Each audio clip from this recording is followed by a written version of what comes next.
Surrounding میں کسی کو کچھ خبر نہیں کب کی لاش ہے،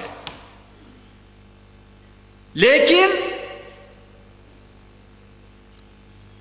100 سال سے بھی زیادہ عرصہ گزر جانے کے بعد بھی لاش جوں کی تو، کوئی چینج نہیں، سائنس سے مان نہیں سکتا۔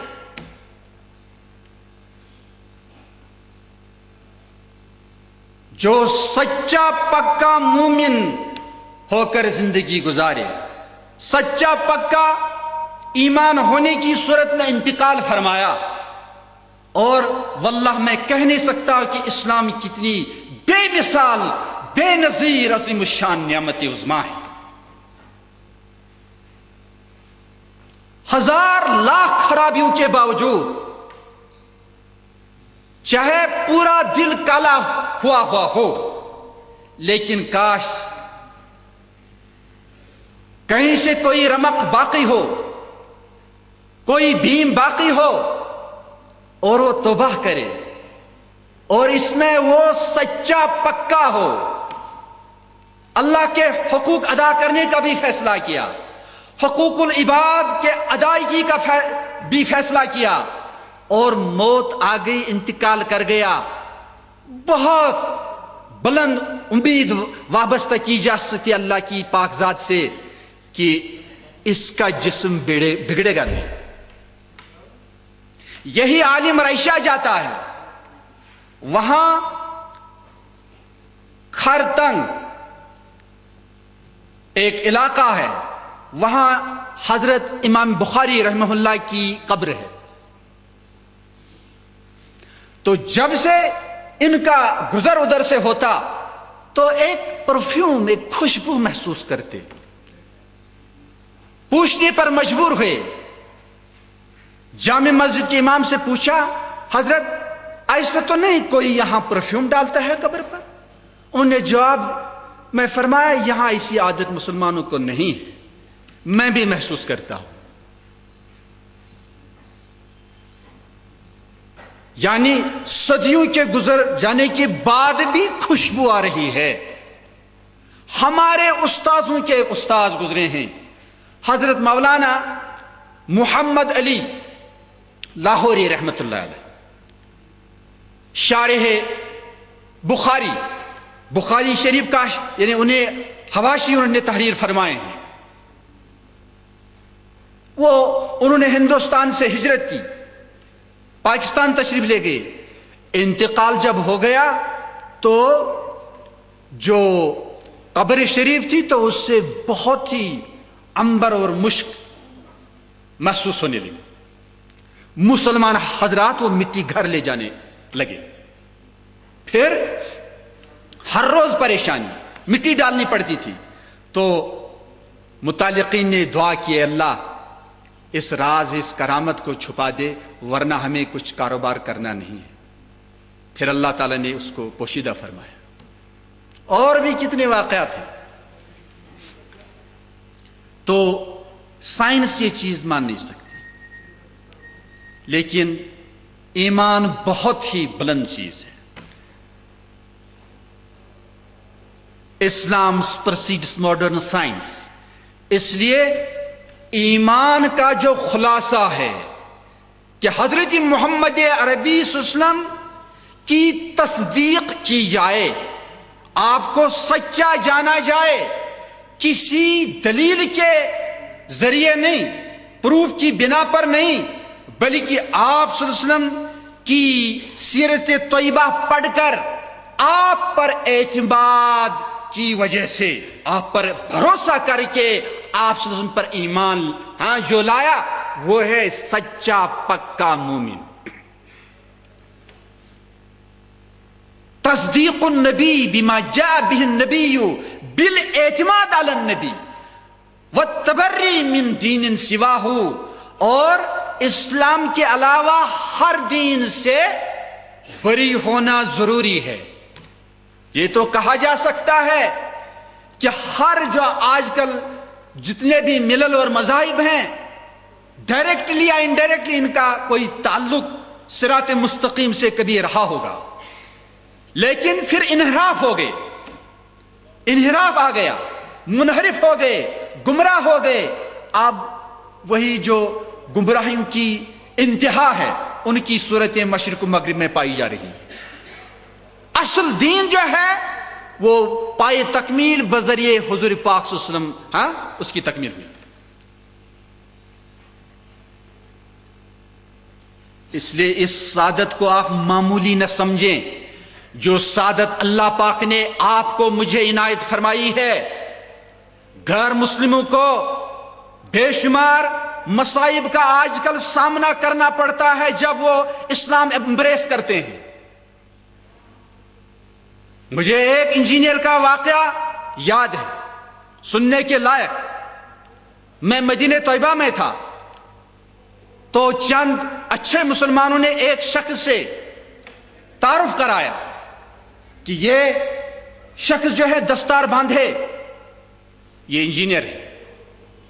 دوران انجینئرنگ ہندوستان کی انجینئرنگ کالج میں زیر تعلیم تھا، بہت بڑی برہمن فیملی، اونچی فیملی کا آدمی، اسٹوڈنٹ۔ جب اس نے کالج میں دیکھا کہ چند مسلم بوائز اسٹوڈنٹس وہ غض بصر کر کے آنکھوں کو جھکاتے رہتے، نمازوں کے پابند، صفائی پاکی کے پابند، اور وہ اذان بھی دیتے تھے۔ اذان جہارن دعوت اللہ ہے، تو یہ چیزیں اس کے لیے دعوت ایمان کے اسباب بن گئے۔ یہ انجینئر صاحب ہندو فیملی کا، ان سے قریب ہو گیا، پوچھا یہ اللہ اکبر کیا ہوتا ہے، اس کی کیا معنی ہے؟ اچھا ہمیں بھی آنکھیں ہیں، آپ کو بھی آنکھیں ہیں، آپ جھکا کے کیوں چلتے ہیں؟ تو ہم نے فرمایا اس طرح آخری پیغمبر تشریف لا چکے ہیں جن کی بشارت وید کی کتابوں میں موجود ہے۔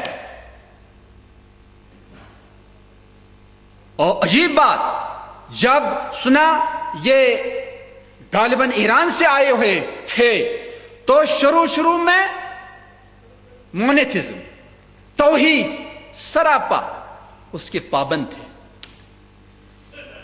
پھر چینجز ہوئی، تحریفات ہوئی، تو اب کروڑوں ان کے خدا ہیں، اللہ انہیں ہدایت دے۔ بہرحال اس اسٹوڈنٹ نے ایمان لایا، لیکن گھر سے بھی نکلنا پڑا۔ پھر پتہ نہیں کس طریقے سے وہ کس ملک میں پہنچا، وہاں ملازمت کر رہا ہے۔ اور جیسے آج کل مصیبت ہے، اس کو بھی مصیبت پڑی تھی، کسی سے وہی عشق مجازی تھا، لیکن اسلام کی برکت سے اسے کہا خیر بات، اسلام اس سے منع کرتا ہے۔ اس نے گزارش کی اچھا کوئی صورت ہے؟ اچھا میں پوچھتا ہوں۔ پوچھا ہاں ایمان اگر آپ لاتی ہیں تو اس صورت میں آپ سے نکاح ہو سکتا ہے۔ تو اس نے بھی ایمان لایا، اس نے بھی ایمان لایا۔ اس کوپل کو میں نے سرور دعالم کے روزے کے پاس دیکھا، اپنی آنکھوں سے دیکھا، لیکن اپنا گھر چھوڑنا پڑا، اپنا وطن چھوڑنا پڑا۔ ہمیں کون سی پریشانی ہو سکتی ہے کہ اگر ہم ٹھیک سے اسلام پر چلیں؟ کوئی پریشانی نہیں واللہ۔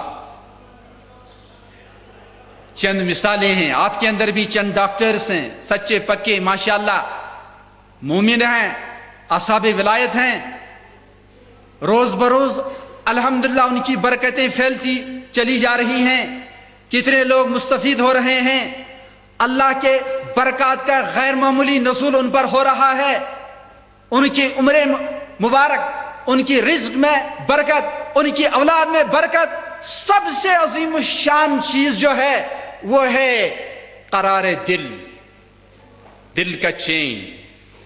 پر یاد رکھیے گا دل ایک ہے، یہ ایک کے لیے ہے، دوسرا اس میں سما نہیں سکتا۔ کعبہ دل اللہ کے لیے. آپ کی میری کوشش یہی ہونی چاہیے کہ اس کو ہر بت سے ہم پاک رکھیں. بعض دفعہ کوئی جائز بت بھی ہوتا ہے. جائز بت کیا ہے؟ اپنے مکان سے، مکان کے ساتھ غیر معمولی عشق و محبت، اپنے آفس کے ساتھ غیر معمولی وابستگی، اپنی اولاد کے ساتھ غیر معمولی تعلق، اپنی کسی چیز، گھڑی ہو، گاڑی ہو، کوئی اور چیز ہو، پیسہ ہو، اس کے ساتھ غیر معمولی تعلق، یہ بت ہے. سب سے زیادہ تعلق جو ہو وہ اللہ کے ساتھ، اور اس کا امتحان نماز میں ہوتا ہے. نماز میں آدمی اپنے محبوب کے ساتھ لگ جاتا ہے. اس لیے ہمارا برا حال ہے، نماز شروع کی تو پتہ نہیں کہاں کہاں پہنچتے. اسی واسطے حضرت مجد الفسانی رحمہ اللہ قدس سر العزیز وہ نقل فرماتے ہیں، مغل حکومت کا ایک واقعہ. ایک منسٹر آ رہا ہے بادشاہ کے دربار میں، تو وہ اپنے بٹن سنبھالنے لگا. بادشاہ نے آرڈر دیا، اس کو شاہی دربار کا علم و ادب نہیں ہے، احترام نہیں ہے، اس کو یہاں سے نکالو. تو بزرگان دین عجیب و غریب لیسنز نکالتے ہیں. فرمایا کہ نماز میں کتنے ادب کی ضرورت ہے، حضور قلب کی ضرورت ہے.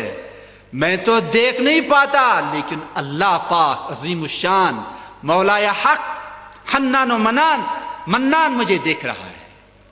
میرا بندہ دیکھتا ہوں کیسی نماز پڑھتا ہے. اس لیے کمال ادب کے ساتھ نماز ادا کی جانی چاہیے. بہرحال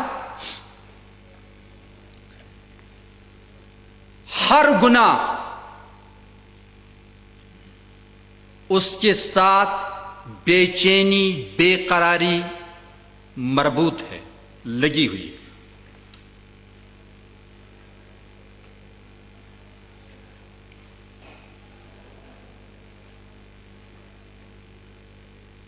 جہنم میں کوئی جنت کے نظارے ڈھونڈے، ایسا ممکن نہیں ہے.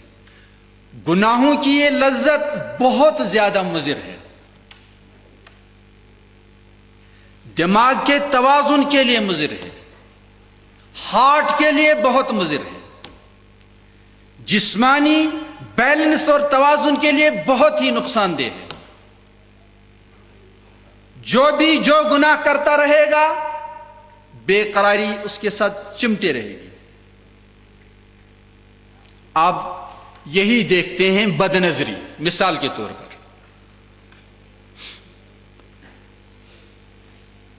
بد نظری، اس سے قلب پر برے اثرات آ جاتے ہیں. پھر اگر وہ کتاب کا مطالعہ کرے، حتیٰ کہ قرآن کی تلاوت بھی کرے، حتیٰ کہ نماز کے دوران بھی، بس اسی بت آئیڈل کا خیال.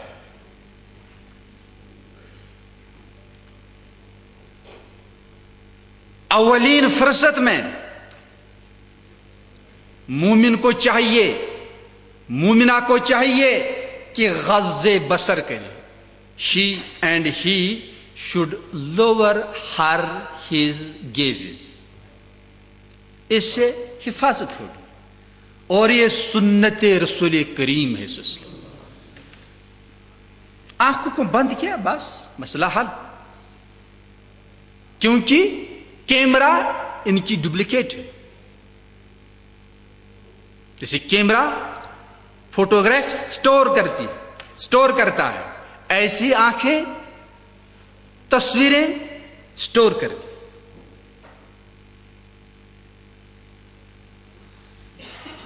اور سرور دو عالم میں فرمایا، لا یخلون رجل بامرأۃ، کوئی مرد کسی خاتون کے ساتھ خلوت میں نہ بیٹھے، ہرگز نہ بیٹھے. کیوں؟ سائنٹیفک